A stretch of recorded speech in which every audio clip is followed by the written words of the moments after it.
So Katie, I guess I'm going to revisit the person of Jacob, I think for the third or fourth time, so I'm wearing him out for subject matter here.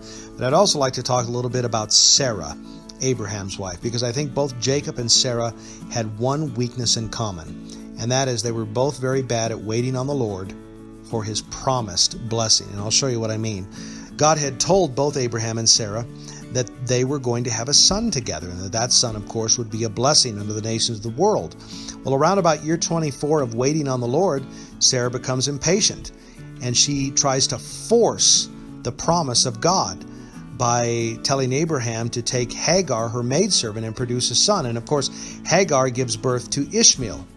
Well, sometime after this, we have the person of Jacob, and his mother, Rebekah, right before she gives birth to him, is told by the Lord that the older Esau will serve the younger, Jacob.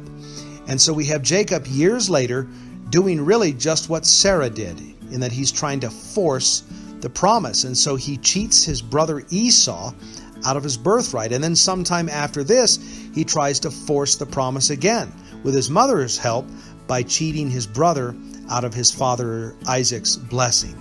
And in both cases, with Sarah and Jacob, God obviously is faithful because they both inherit the blessing.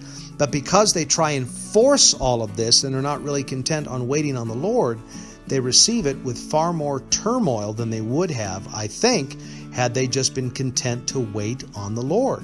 I mean, clearly, Ishmael and Hagar caused Sarah and Abraham great hardship and heartache in the years to come. And clearly, Esau caused Jacob great turmoil, and that Jacob spent years running from or for his life from Esau. And I wonder really if it's not the same with us.